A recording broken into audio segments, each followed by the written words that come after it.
not varied, that's a good thing to think, because at 101, you'd maybe pop those guys. And if you pop your alveoli, yeah, you're probably dead. Just saying. All right, by the same token, if I get to negative 31 millimeters of mercury, I'm not going to pop anything, but what am I probably going to do? Yeah, they're going to collapse and stick together. Surfactant or not, by the time you get to that low, that's going to cause that sort of issue. Okay? So the bottom line, these represent safeties. Now, how is it that the body can ensure we don't exceed these?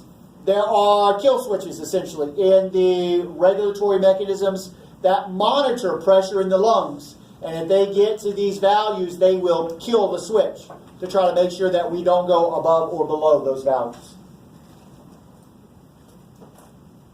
All right. As far as the interpleural pressure, again, the idea with this one is simply that it's a recognition that the lungs are not tied by connective tissue or muscle to the body wall. Rather, it is the connection of the pleura that is going to allow the lungs the freedom to move, but at the same time still attach them to that movement. Again, remember the parietal pleura would be up against the thoracic cavity, would be resting on the diaphragm. The visceral pleura is actually what's on the lungs, and there is that pleural fluid between the two. That pleural fluid should be at a negative pressure, okay? But even at a negative pressure, it still helps to lubricate. The idea is if you look at the negative pressure, it should be maintained on average at about negative 4 millimeters of mercury. A maximum that you get is about negative 18. The idea is that at any point, if it gets out of negative, then you essentially can see the thoracic cage move without a similar movement of the lungs. So it has to stay under the atmospheric pressure. Okay, that's the only way to ensure the two move together.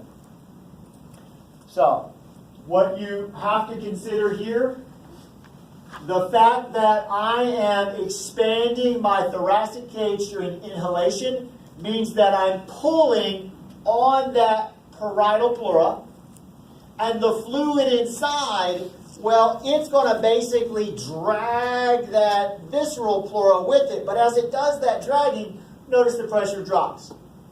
When I stop with that expansion of volume and I start to decrease the volume to do my expiration, notice the pressure climbs, but again, it does not climb to zero. Instead, it climbs to simply be less negative than it was.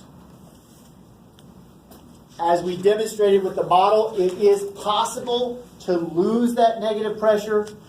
If that happens, what's called a pneumothorax, the idea is that you no longer can cause the volume change in the lung, which means no pressure change in the lung, which means that you don't actually have an effective movement of air. Okay, I'm not even going to bother saying because I always screw it up. But the bottom line, that's just a result of the pneumothorax, and we would